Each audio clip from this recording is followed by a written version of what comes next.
오늘 저희들이 이제 로마서 5장 1절부터 5절까지 말씀을 우리가 나누게 됩니다. 이제 로마서 저희들이 말씀을 나누면서 이제 아마 성경 가운데 이렇게 다 중요하지만 아마 가장 중요한 성경 중에 하나가 이제 로마서입니다. 로마서의 주제는 이제 복음이다 라고 말씀을 드렸고, 그래서 저희들이 이제 로마서를 아마 한 8장 정도까지 살펴보게 될 텐데, 이제 우리 그리스도인들이 도대체 믿고 있는 게 무엇인가, 우리가 다 같이 믿고 있는 것이 무엇인가 하는 것들을 저희들이 좀 같이 확인할 수 있는 그런 시간으로 저희들이 좀 삼으려고 합니다. 그래서 이제 로마서를 시작하면서 이제 복음은 무엇이냐, 모든 믿는 자들에게 구원을 주시는 하나님의 능력이다.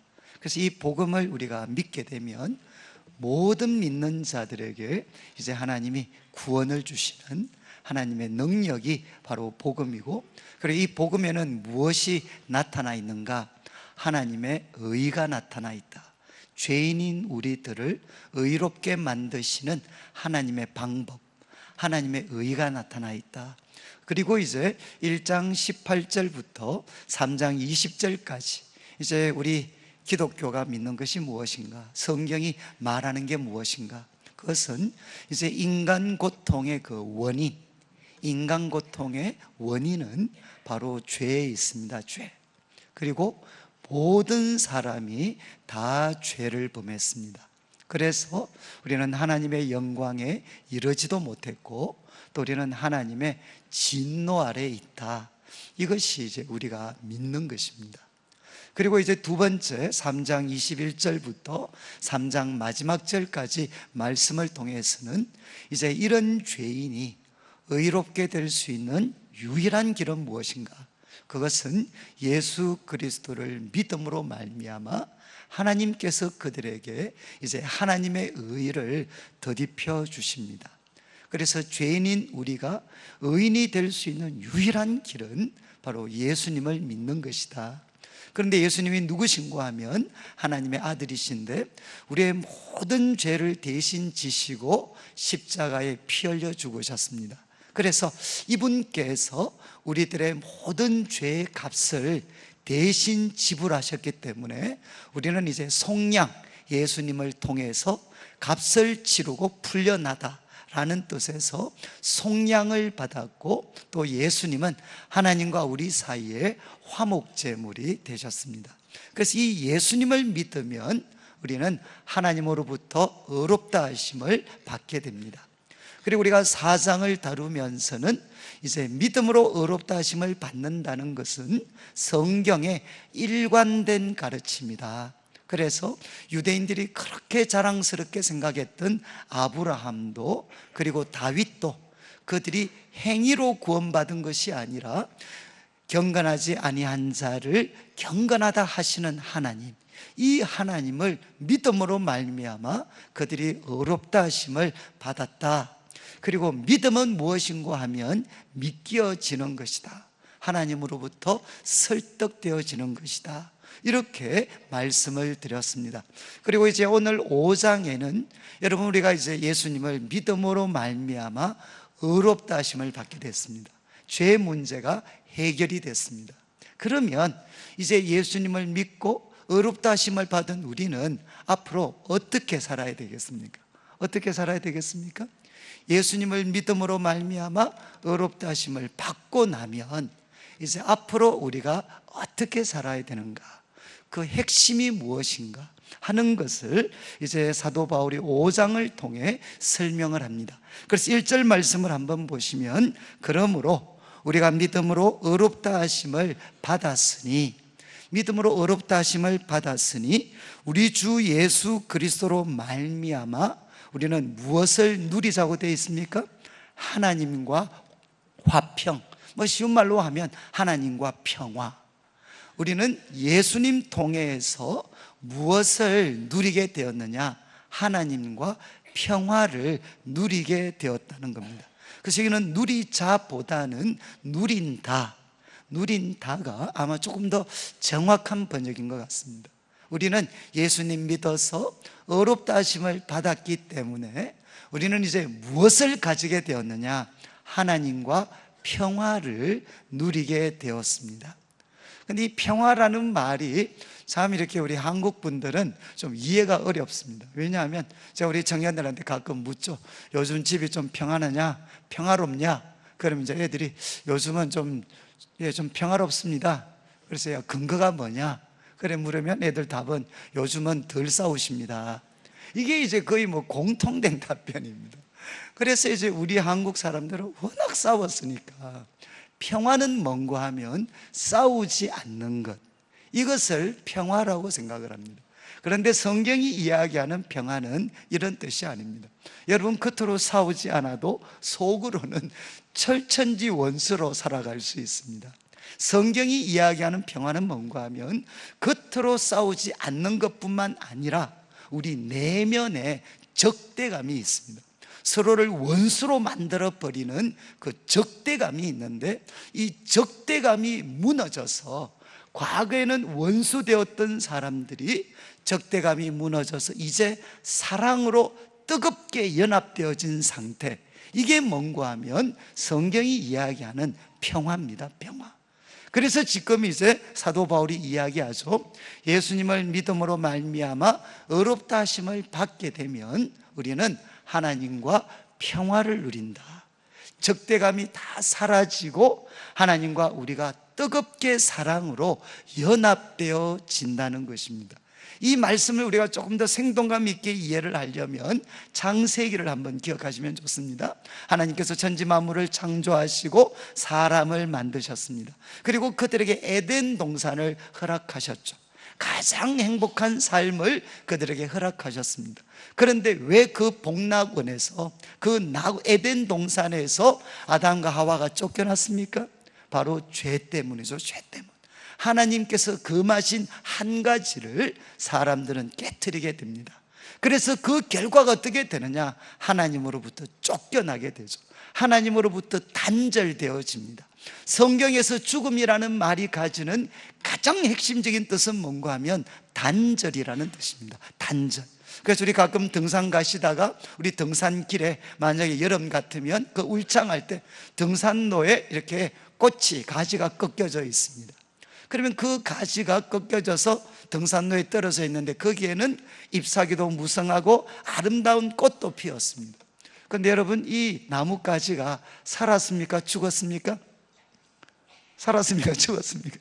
살았다는 모양은 가졌지만 죽었죠. 왜? 그 생명의 근원이 되는 나무로부터 단절되어져 있으니까 그 나무는 모든 살아있는 모습을 가졌지만 실상은 그것은 죽은 것입니다. 성경에서 이야기하는 죽음은 바로 이와 같은 겁니다. 생명의 근원이신 하나님으로부터 우리는 단절되어졌습니다.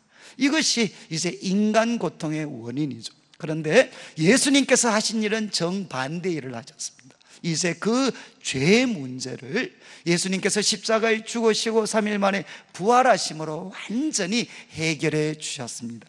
이제 예수님께서는 죄인인 우리를 의인이 되게 하셨으니까 이어지는 당연한 결과는 무엇이겠습니까? 하나님과 우리가 단절이 아니라 하나님과 우리가 사랑으로 결합되는 거죠. 그래서 사도 바울은 이야기합니다. 우리가 믿음으로 의롭다 하심을 받고 나면 우리는 하나님과 평화를 누리게 됩니다. 그런데 2절 말씀에 이것을 좀 더 하나의 그림으로 설명을 합니다. 2절 말씀을 보시면 또한 그로 말미암아, 여기 그는 예수님이십니다. 그로 말미암아 우리가 믿음으로 서 있는 이 은혜, 믿음으로 서 있는 이 은혜에 우리는 들어감을 얻었다. 그리고 하나님의 영광을 바라고 즐거워하느니라. 이렇게 바울 사도는 설명을 합니다. 여러분, 이 말씀이 좀 어렵지 않나요? 조금 이제 이해하시기 어려울 텐데 저를 보시면 이 말씀은 어떤 뜻인가 하면, 이제 고대 왕이 계시는 왕궁이 있습니다. 왕궁. 그 왕궁 그 중심에 이제 왕의 보좌가 있고 그 보좌 위에 왕이 앉아 계십니다. 그런데 그 왕 앞에는 누구만 갈 수 있겠습니까? 자격을 갖춘 분만 갈 수 있습니다. 그래서 저희들과 같은 이 평범한 사람들은 왕 앞에 갈 수가 없어요.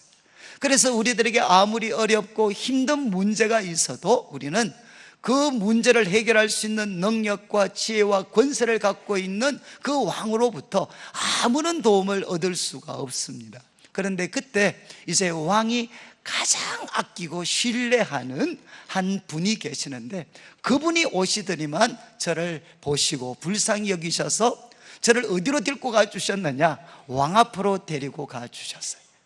저는 그 왕 앞에 설 수 없었지만 누구 때문에 왕 앞에 설 수 있었습니까? 저를 이끌어 주신 그분을 하나님이 절대적으로 신뢰하고 가장 아끼시는 분이니까 그분의 도움을 통해서 저는 왕 앞에 서게 되었습니다.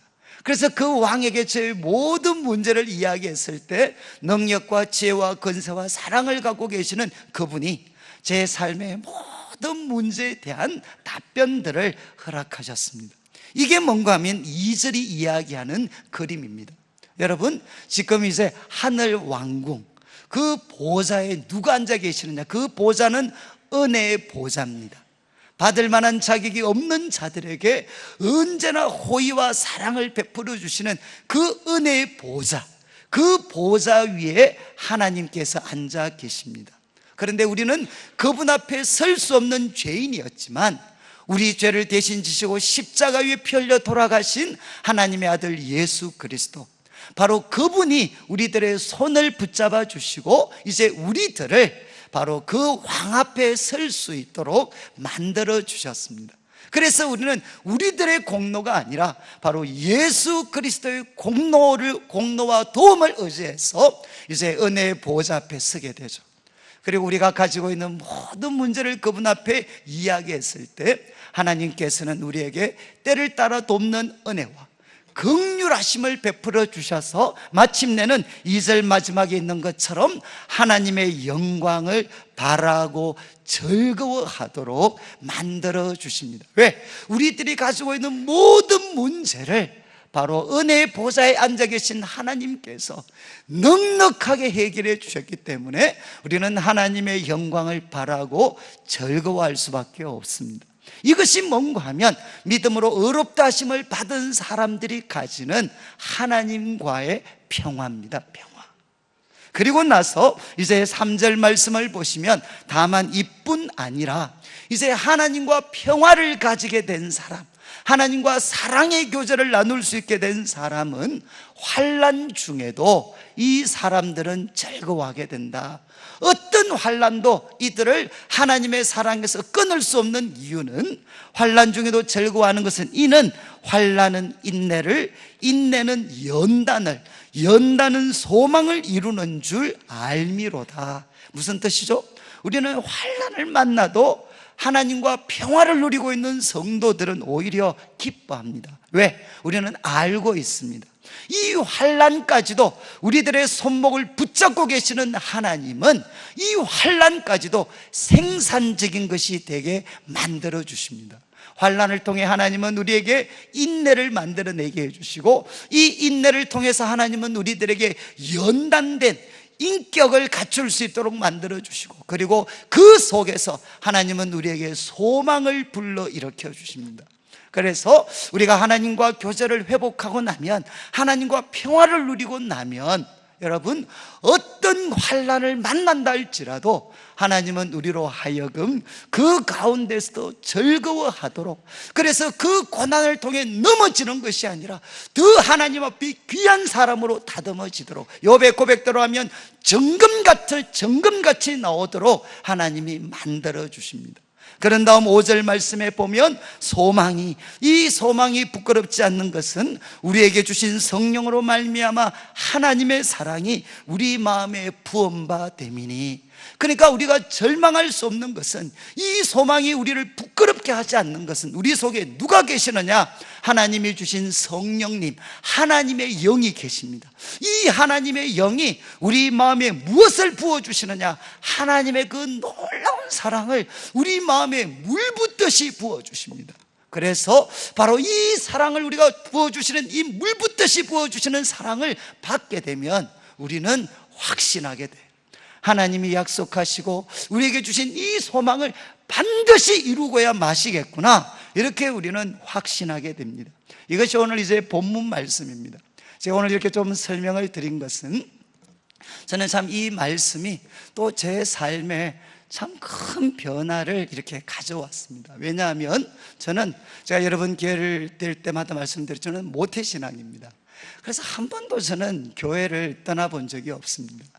그래서 저는 이제 교회를 열심히 다니면서 참 신앙생활이란 무엇인가, 그리고 예수님을 믿는 사람들은 어떻게 살아야 되나 라고 저에게 질문한다면 신앙생활은 뭐냐? 저한테는 교회 생활이었습니다. 그래서 저는 이제 주일이 되면 열심히 교회를 다니고 예배 참석을 하고, 그리고 교회 크고 작은 모임에 참여하고 또 봉사하고 또 친구들과 또 귀한 교제도 나누고, 그래서 저한테 신앙생활은 교회 생활이었습니다.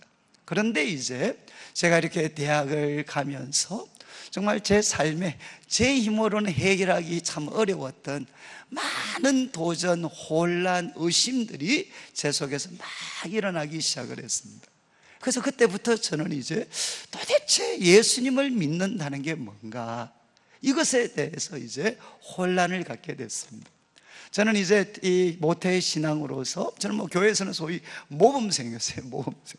항상 이렇게 교회 임원들도 하고 또 크고 작은 대회 나가면 상도 많이 타오고 저는 정말 모범생이었어요. 그런데 이제 저한테 항상 가장 약한 게 뭐였는가 하면, 저는 이 머리는 발달이 돼 있었는데 저는 이렇게 기도를 할 줄을 몰랐어요. 기도를. 제가 지금도 기억나는 게, 제가 초등학교 한 5학년쯤 됐을 때 저희 교회 열심히 특심이신 우리 전도사님 한 분이 주일학교 전도사님으로 오셨습니다. 그래서 이분이 주일날 새벽만 되면 초등학생들을 불러내어서 새벽 기도를 했습니다. 그리고 이제 여름방학, 겨울방학이 되면 매일 새벽 6시에 불러내어서 저희들이 매일 새벽 기도를 드렸어요. 그런데 그렇게 새벽 기도를 드리면서 이제 어르신들이 기도원에서 부르는 찬양들을 저희들에게 가르쳐 주셨어요. 그래서 초등학교 5학년 때 불렀던 복음 찬양이 뭔가 하면, 낮에나 밤에나 눈물 머금고 내 주님 오시기만 고대합니다. 그리고 또 이렇게 이런 찬양 있잖아요. 이렇게 영문 밖의 길, 뭐 눈물 없이 못 가는 길, 피 없이 못 가는 길. 그런데 지금도 이해 안 되는 것은 제가 그 찬양을 부르면서 눈물을 뚝뚝 흘렸어요. 그러니까 아니 초등학교 뭐 5학년 4학년 되는 게 낮에나 밤에나 눈물 머금고 내 주님 오시기만 고대합니다, 이 말도 안 되는 찬양, 눈물 없이 못 가는 길, 피 없이 못 가는 길, 뭐 영문 밖에 좁은 길이, 뭐 이런 찬양 많이 불렀어요. 근데 이분이 그런 찬양 가르쳐 주시고 이제 동성기도 한 다음에 꼭 마지막에는 돌아가면서 한 명씩 기도를 시켰어요. 그러면 제가 그때 정말 우리 여자분들, 우리 자매들이 기도를 하면 너무너무 잘해요. 완전 청산유수예요, 청산유수. 근데 제 차례가 되어서 기도하면 이 이 수준을 벗어나지를 못했어요. 그래서 저는 기도만 끝나고 나면 자아상이 다 파괴가 됐어요. 나는 왜 이렇게 성경은 잘하는데 이렇게 나는 기도를 할 줄 모르나. 그리고 이제 중학교, 고등학교를 갔습니다. 그때 중학교, 고등학교를 가면 저는 뭐 교회에서 공차고 놀았지만 그래도 수련회를 가면 하나님을 만나고 싶었습니다. 그래서 하나님을 만나고 싶어서 막 이렇게 고함 지르면서 막 기도를 하면, 아니 내보다 죄도 많이 짓고 이런 애들은 하나님이 은혜를 베풀어 주시는데 저는 너무 착하게 살아서 그런지 하나님이 은혜를 안 주셨어요. 저는 참 중학교, 고등학교 때 그렇게 기도를 했는데 하나님이 은혜를 안 주셨어요. 그리고 들리는 소문이 기도 많이 하시는 권사님들한테 맞으면서 기도 받으면 또 뭐 불이 임한다, 그래가지고 제가 한번 또 맞으면서 기도를 받아봤는데 불은 임하기는 그냥 정신만 또릿또릿해지고 있잖아요. 아프기만 하고. 그것도 안 돼. 그리고 제가 이제 한 고등학교 2학년쯤 되었을 때 제 동생이, 남동생이 목사님인데 엄청나게 은혜를 받았어요. 얘가 그냥 앉기만 하면 무조건 1시간씩 기도를 했어요. 그래서 동생을 따라서 매일 저녁마다 제가 교회 가서 고등학교 2학년 때 3학년 때까지 매일 1시간씩 기도를 했어요. 근데 말이 1시간, 동생은 1시간씩 기도를 했는데 저는 온갖 기억력 총동원해서 기도하고 나면 엄청나게 시간이 지난 것 같은데 눈 뜨면 5분을 넘기지를 못했어요. 그리고 나머지 50분 이상은 동생 기도 끝나는 거 기다리면서 저는 보냈어요. 그래서 저는 제가 고등학교 졸업할 때까지 제일 무서웠던 게 뭔가 하면 예정론이었어요. 왜? 나는 이렇게 하나님을 향해서 열심히 그리고 갈망을 가지고 알아가려고 몸부림치는데도 왜 하나님은 저만 비껴가시나? 이거는 아무래도 내가 택함을 받지 못했기 때문이다. 이런 어떤 두려움이 저를 참 지배했던 적이 있습니다. 그러다가 이제 고등학교 졸업하고 서울에 올라가서 정말 힘들었어요. 매일마다 펼쳐지는 게 데모고, 내가 도대체 그리스도인으로서 어떻게 살아야 되나? 데모 한번 잘못 가서 잘못 붙잡히면 내 인생의 모든 게 끝나는데, 나는 하루 순간순간마다 내가 어떤 결정을 내리느냐에 따라서 내 인생이 어떻게 바뀔지 모르는데, 내가 예수 믿는 사람으로 도대체 어떻게 살아야 되나?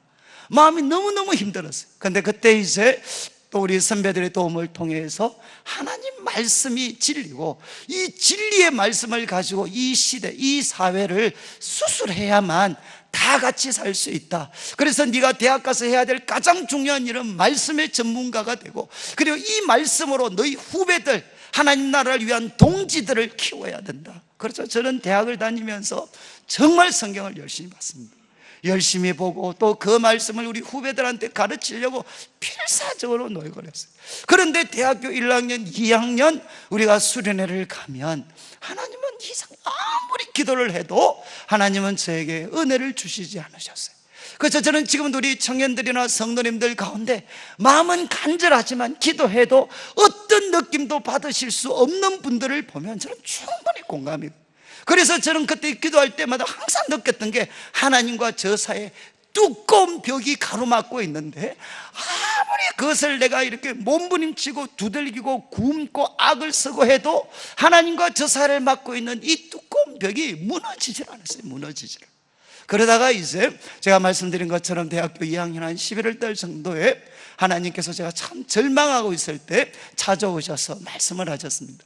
나는 너를 참 부끄러워하지 않고, 너가 의로운 이유는 뭐냐? 네가 그리스도 안에 있기 때문이다. 그리스도를 네가 믿고 있기 때문에, 그리스도 때문에 나는 너를 부끄러워하지 않는다. 그러면서 하나님께서 저에게 소위 은혜를 베풀어 주셨어요. 저의 죄를 씻어 주셨어요. 그런데 그때 일어났던 놀라운 일이 뭔가 하면요, 제 입에서 하나님을 향해 아버지라고 부르게 돼요. 그건 자취방에, 수련회도 아니고 철야기도도 아니고 그냥 자취방에서 쓰러져 있다가 하나님께서 주시는 그 말씀을 통해서 난 너 부끄러워하지 않고 그리스도 안에 있는 너를 나는 너무너무 기뻐한다, 이렇게 말씀을 받았을 때, 그때 정말 제 죄가 씻어지고 제 입에서 하나님을 향해 아버지라고 부르게 됐어요. 그런데 더 놀라운 일은 뭐냐? 하나님을 아버지라고 불렀는데 놀라운 일은 제가 믿어지게 됐어요. 내가 아버지라고 부르는데 정말 하나님이 꼭 이렇게 말씀하시는 거예요. 그래, 내가 여기 있어. 내가 너의 아버지야. 정말 내가 아버지라고 부르면, 이때까지 하나님과 저 사이 그 두꺼운 벽이 저를 막고 있었는데, 내가 이제 예수님을 믿고 예수님의 공로를 의지해서 하나님의 자녀가 되고 나니까 내가 아버지라고 부르는데 정말 확신이 와요. 정말 하나님 아버지가 계시는구나. 그리고 그분은 어떤 분이시냐? 인격적인 하나님이셔서 제가 말하는 거 다 들으시고, 그리고 제가 말하지 않았던 생각까지도 그분은 다 알고 계시고, 그래서 제가 아침마다 일어나서 말씀을 읽으면서 하나님은 성경에 이런 분이라고 되어 있습니다. 하나님의 또 이 말씀을 통해 이런 교훈을 주셨습니다. 하나님, 내가 오늘 이런 수많은 문제들이 있습니다. 오늘 과토론에 가면 내가 한마디 해야 됩니까? 말아야 됩니까? 오늘 집회가 있습니다. 내가 가야 됩니까? 말아야 됩니까? 모든 문제들을 하나님 앞에 이렇게 내려놓기 시작했어요. 그렇게 표현을 하면 눈에는 아무것도 보이지 않아요. 그런데 내 마음에 확신이 와요. 하나님으로부터 뭔가 음성이 들리는 것 같아요. 내가 오늘 과토론에 가서는 어떻게 살아야 되고, 그리고 또 공부할 때는 어떻게 해야 되고, 그리고 정말 돈이 없어서 지금 이렇게 가난할 때는 어떻게 해야 되고, 하나님께서 뭔가 제 마음속에 깨달음을 주셨어요. 그리고 제가 더 이상 정말 연약해지고 실패해서 일어날 힘이 없을 때 놀라운 것은 제 속에 누군가가 자꾸 부추겨. 뭐라고 부추기느냐? 하나님을 아버지라고 불러라. 계속 누군가가 나를 막 부추겨. 그래서 어쩔 수 없이 하나님을 향해 아버지라고 부르면 마치 기다렸다는 것이 하나님이 확신을 주시. 그래, 내가 너의 아버지야. 내가 너의 아버지. 내가 지금 너와 함께 있어. 그러면서 그 깊은 수렁과 같은 곳에서 갑자기 강한 어떤 손이 나타나서 저를 끌어내는 듯한, 그래서 제 마음에 있잖아요. 그때 제가 대학을 다니면서 많이 고백했더니, 하나님, 제가 예수님 믿고 정말 어렵다 하심을 받고 하나님과 교제가 회복되고 나니까 내가 하나 고백할 수 있는 것은 뭐냐? 하나님, 저 절망할 수가 없습니다. 내가 정말 절망할 수밖에 없는 상황인데도 하나님이 그냥 두시질 않아요. 아버지라고 부르도록 만들어주시고, 그리고 그 아버지를 부르기만 하면 하나님의 능력과 사랑과 지혜가 뭔가 제 속에 흘러 들어오기 시작을 했습니다. 자, 오늘 말씀을 드리는 것은 제 신앙생활의 가장 놀라운 변화는 바로 이거였어요. 저는 신앙생활, 예수 믿는 사람들이 제 문제가 해결되고 나서 어떻게 살아야 되나, 저는 교회생활 열심히 해야 되는 줄 알았어요. 물론 교회생활 열심히 해야 됩니다. 그러나 그 중심에 무엇이 있느냐? 하나님과 깊은 사랑의 교제가 있는 거죠. 정말 그 깊은 사랑의 교제. 그래서 저는 나중에 결론적으로 말씀드리겠지만, 그 어떤 참 80년대 그 혼란스러운 시대를 살아가면서 내가 하나님의 자녀로서 어떻게 살아야 되나, 날마다 그 문제와 씨름하고 있을 때 하나님께서 지혜를 주시고 빛을 보여주시고 가르침을 주시고 길을 열어주시고, 사랑하는 성도님들, 저는 정말 하나님과 기도를 하면 느낄 수가 있었어요. 하나님이 제 마음을 어루만져 주시고 저의 질문에 대해서 답변해 주는 기도를 너무너무 좋아하는 게 뭔가 하면, 저는 머리가 정리가 돼야 돼요. 저는 정리가 안 되면 움직이지를 못해요. 그런데 제가 문제를 가지고 하나님 앞에 나아가기만 하면 하나님은 정말 너무나도 명쾌하게 답변을 주셨어요. 그래서 저는 그 하나님을 만나고 나서부터는 내가 모른다는 것 자체가 저에게 짐이 되지 않았어요. 나 몰라도 누가 알고 계시느냐? 하나님이 알고 계신다. 사랑하는 성도님들, 이제 사도 바울은 우리들에게 이야기를 합니다. 믿음으로 어렵다 하심을 받고 나면 우리는 무엇을 가지게 되느냐? 하나님과 평화, 하나님과 뜨거운 사랑의 관계, 뜨거운 사랑의 교제를 우리가 회복하게 됩니다. 그러면 어떻게 하시죠? 우리 성도님들께서 한번 해보시면 좋겠어요. 하나님, 저 예수님을 믿습니다. 그리고 말씀에 입각해서 저 믿습니다. 주님이 저를 어렵게 하신 건 믿습니다. 그리고 저 하나님과 평화를 누리게 된 건 믿습니다. 하나님, 오늘 제가 이런 생활을 해야 됩니다. 하나님, 어떻게 하면 좋겠습니까? 하나님, 저에게 말씀하여 주십시오. 그리고 성경을 읽으면서도 하나님, 저에게 말씀하여 주십시오. 제가 외국에서 유학을 할 때도 저는 영어를 잘 못했기 때문에 너무너무 힘들었어요. 이제는 점점 교회에서 저한테 했던 시간은 이제 다가오고 논문도 써야 되고 마무리를 해야 되는데, 아무래도 제 수준으로는 감당이 안 돼. 근데 하나님, 제가 이제 기도를 도산해 가서, 하나님, 정말 이제 논문 기한이 얼마 안 남았습니다. 하나님, 저에게 좀 도와주십시오. 아무리 책을 봐도 하나님, 이게 길이 보이지 않습니다. 하나님, 도와주십시오. 그렇게 기도하면 놀랍게도 마치 그 홍해 바다 속에 하나님이 길을 만들어내시는 것처럼, 그렇게 내가 많은 잡단책을 읽었지만 갑자기 거기에 뭔가 길이 생기면서 제가 해야 될 논문과 주제들을 하나씩 찾아가게 되는 그런 어떤 은혜들을 많이 경험을 했어요. 정말 저는 가난했어요. 그래서 그 가난 때문에 날마다 싸우고 할 때, 그때 하나님께 물으면, 하나님, 어떻게 하면 좋겠습니까? 그러면 하나님께서 때로는 일용할 양식도 주시고, 그리고 때로는 그런 것도 없으시면, 이건 감당할 수 있는 모양이다. 그렇게 우리가 살아갈 수 있게 돼요. 저는 제 삶에 바로 예수 그리스도를 믿어서 하나님과 이 화평하는, 하나님과 평화를 누리는 이 사랑의 교제를 가질 수 있었기 때문에 어쩌면 저는 지금까지 살아올 수 있었던지 모르겠습니다. 여러분, 신앙생활의 핵심은 무엇이겠습니까? 하나님과 평화를 누리는 것입니다. 그러면 어떤 일이 생기느냐? 말씀드린 것처럼 우리가 고난이 와요. 고난이 오지만 하나님 앞에 나아가면 무엇을 깨닫게 되죠? 하나님은 이 고난을 통해서 우리를 연단시켜 주십니다. 저도 우리 집이 참 어려울 때 제가 그렇게 기도를 했어요. 하나님, 참 우리 집이 어렵습니다. 그런데 제가 성경을 보니까, 하나님, 언제쯤 회복이 되겠습니까? 그런데 창세기를 보니까 아브라함이 애 하나 놓는데 25년이 걸렸어요. 하나님이 애 하나 낳는데 25년 걸렸는데, 하나님, 아브라함 25년 참았는데, 하나님, 제가 기다려보니까 한 15년 참았습니다. 앞으로 10년은 더 버티겠습니다. 하나님, 정말 제가 잘 인내할 수 있도록 도와주십시오. 그리고 그 인내의 시간 동안 여러분, 문제는 해결되지 않는데 누구를 바꿔 놓으시죠? 우리를 연단시켜 주셔요. 정말 우리가 그 문제가 해결되지 않지만 하나님은 끊임없는 사랑의 자리로 우리를 불러오시니까 계속해서 하나님께 기도하고 구하고, 그래서 저는 나중에 깨닫게 됐어요. 왜 우리 집이 그렇게 가난하고 왜 그렇게 그 문제가 그렇게 해결되지 않았나? 저는 그렇게 확인을 할 수 있었어요. 정말 하나님이 그 가난, 지긋지긋한 가난을 어떻게 보면 울타리로 사용하셨구나. 빗나가지 않도록, 엉뚱한 데로 나가지 않도록 이 가난이라는 울타리를 통해서 나를 하나님 앞에 묶어두셨구나 하는 것들을 제가 깨닫게 됐던 날이 있습니다. 성도님들, 성경은 이야기합니다. 우리가 참 고난 가운데에서도 우리가 하나님과 평화를 누리게 되면 어떻게 되느냐? 그 고난을 통해서 우리는 참 인내하게 되고, 그 인내를 통해서 우리들의 인격이 다 다듬어지게 돼 연단된 인격을 가지게 됩니다. 저는 제가 가끔 그런 이야기, 우리 청년들 중에 막 결혼하기 전에 막 성령 충만해서 하늘을 날아다니는 애들이 있어요. 근데 제가 그 애들은 별로 믿지 않아요.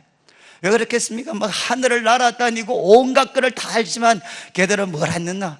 인생의 쓴맛을 안 봤기 때문에. 저것들은 자기들은 뭐 사랑이 충만하니 은혜가 충만하니 그런데 대해 보면 까칠까칠해, 힘들어.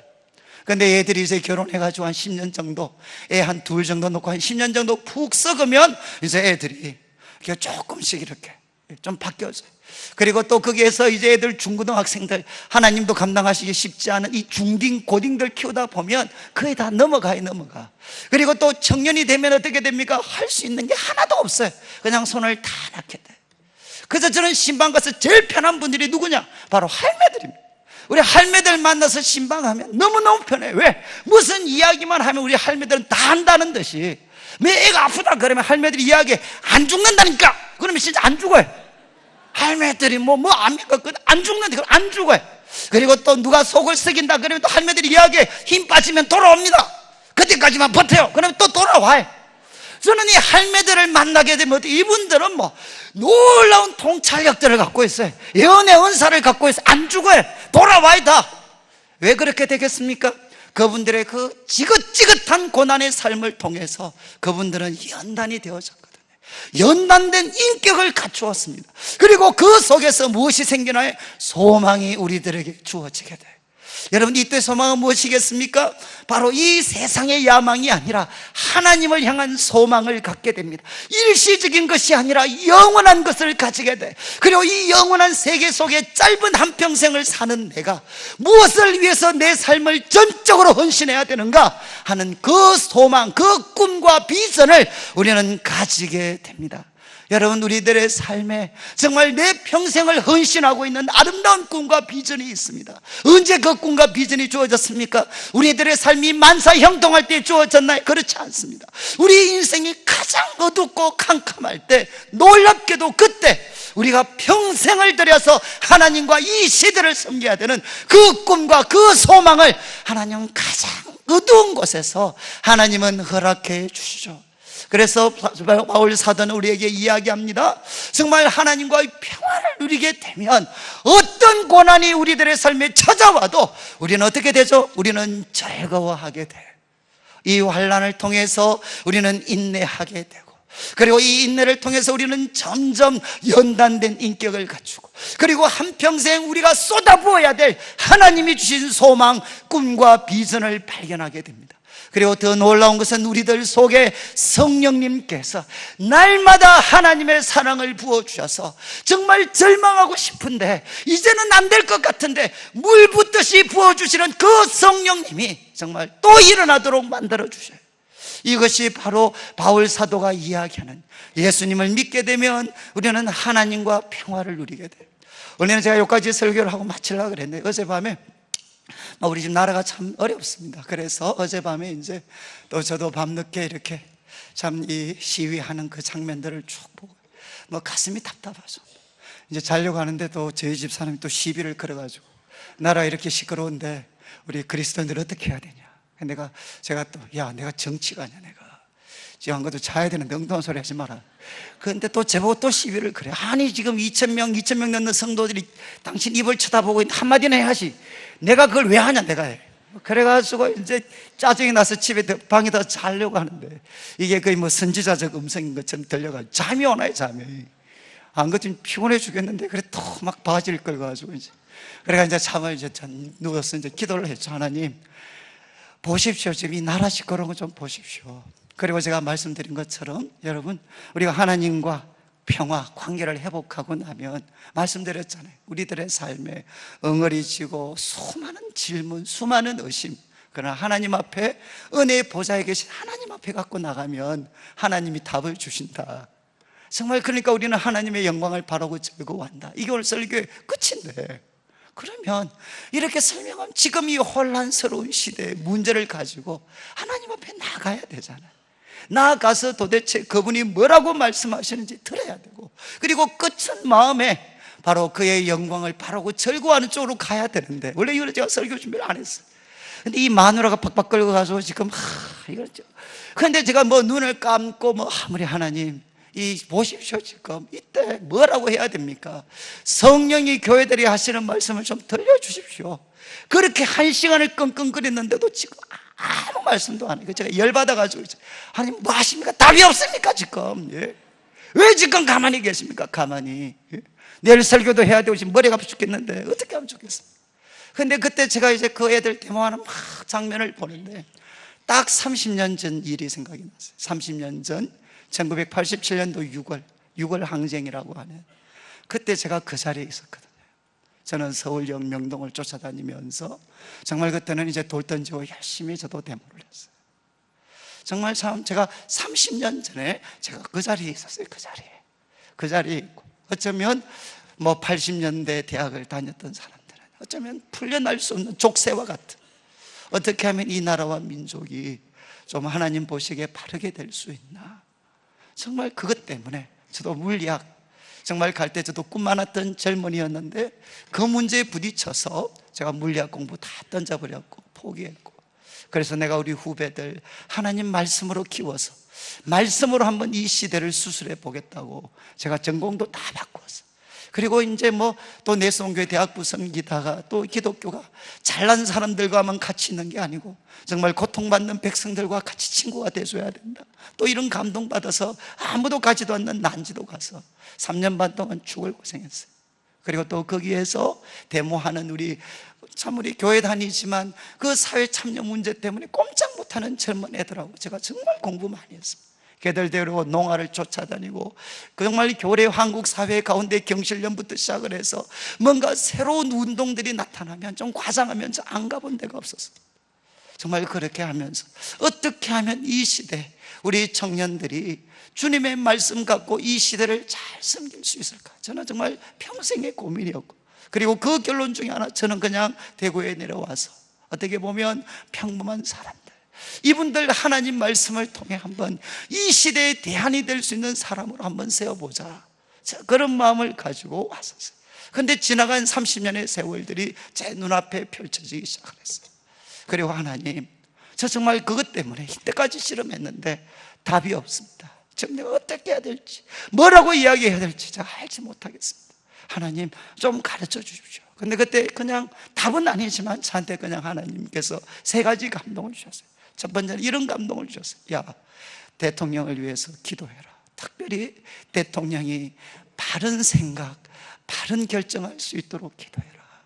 마지막이 될지도 모를 텐데 정말 바른 생각, 바른 결정할 수 있도록. 그리고 저는 대통령이 그런 모습이 보였어요. 이때까지 어떻게 보면 사이비와 같았던 그는 어둠의 권세에 막 붙잡혀 있다가 이제 풀려났잖아요. 누가 그를 돕겠어요? 그래서 저는 꼭 기분이 요나처럼 아니면 다윗처럼 그 깊은 곳에서 아무런 도움 없이 뭔가 혼자서 미친 듯이 부르짖는 것 같은 그 모습이 제 눈앞에 펼쳐지기 시작했어요. 그래서 제가 하나님, 저는 옳다 그러다 그거 다 떠나겠습니다. 하나님, 나라를 위해서, 백성들을 위해서라도 어쩌면 마지막이 될지도 모르는데 하나님 지켜주셔서 바른 생각, 바른 결단하고 하나님 꼭 들어야 될 말 들을 수 있도록 열린 귀를 허락해 주십시오. 자, 첫 번째 하나님이 감동을 주셨어요. 그리고 두 번째, 또 기도를 하는데 하나님께서 마음에 갑자기 감사와 기쁨을 주셨어요. 왜? 갑자기 하나님께서 정말 이 모든 악의 이 사슬들, 이 악의 어떤 그런 거대한 세력들을 하나님이 들춰내어 주셨잖아요. 저는 이렇게 귀신들을 잘 쫓지는 못하지만 귀신들의 수명은 언제 끝나느냐? 저 자신의 정체가 드러나면 끝입니다. 귀신은 자신의 정체가 탄로나면 바로 예수 그리스도의 이름으로 쫓아버릴 수 있기 때문에 그건 드러나면 끝입니다. 그런데 정말 하나님께서 그래도 이 민족을 불쌍히 여겨주셔서 감추었던 모든 어두운 것들, 수치스러운 것들, 그 오랜 세월 동안 이 민족을 붙잡고 있었던 악한 것들을 하나님께서 이렇게 다 덜추어내 주셨어요. 그러니까 어쩌면 이거는 징계라기보다는 하나님이 주신 기회일 수가 있겠구나, 그러면서 마음에 감사가 솟아나기 시작했어요. 그리고 마지막, 하나님 저 어떻게 하면 좋겠습니까? 그때 이제 하나님께서, 우리가 지금 베드로전서 말씀을 계속 나누고 있습니다. 베드로전서에서 가장 감동적인 표현, 성도들은 누구인가? 흩어진 하나님의 말씀들이다. 흩어진 하나님의 말씀들, 정말 썩지 아니할 씨로 거듭난 바로 흩어진 하나님의 말씀, 그곳에서 하나님이 어떤 분이신지 하나님의 영광과 뜻을 보여주어서 캄캄한 이 시대를 밝히는 빛이 되고 소금이 될 수 있는 흩어진 하나님의 말씀들, 정말 하나님이 저한테 도전하시는 것 같아서 바로 성도들 한 사람 한 사람을 하나님과 깊은 사랑의 교제를 통해 이제 딴짓하지 말고 하나님과 깊은 사랑의 교제를 통해서 그들로 하여금 그들 속에 하나님의 말씀이 들어가게 해라. 그들의 생각 속에, 영혼 속에, 감정 속에 하나님의 말씀이 들어가게 해서 바로 그들의 삶의 현장에 흩어진 하나님의 말씀으로 설 수 있도록 네가 그들을 잘 도와줘라. 여러분, 이 세상의 희망이 무엇이겠습니까? 바로 이 시대 속에, 이 캄캄한 세상 속에 빛이 되시고 소금이 되시는 하나님과 그분의 말씀이 드러나야만, 그리고 이 어둠에 같은 이 세상을 우리 예수님께서 피 흘려 죽으셨습니다. 예수님께서 십자가에서 이 민족의 모든 죄악들을, 대통령까지 포함한 모든 사람의 죄악들을 우리 예수님께서 다 짊어지셨습니다. 여러분, 새로운 지도자가 해서 문제가 해결이 되는 게 아니죠. 이 문제는 우리 예수님만이 해결하실 수가 있어요. 우리 개인의 과거도, 이 민족의 부끄러운 과거도 우리 예수님의 보혈만이 정산할 수가 있습니다. 여러분, 저는 이제 믿습니다.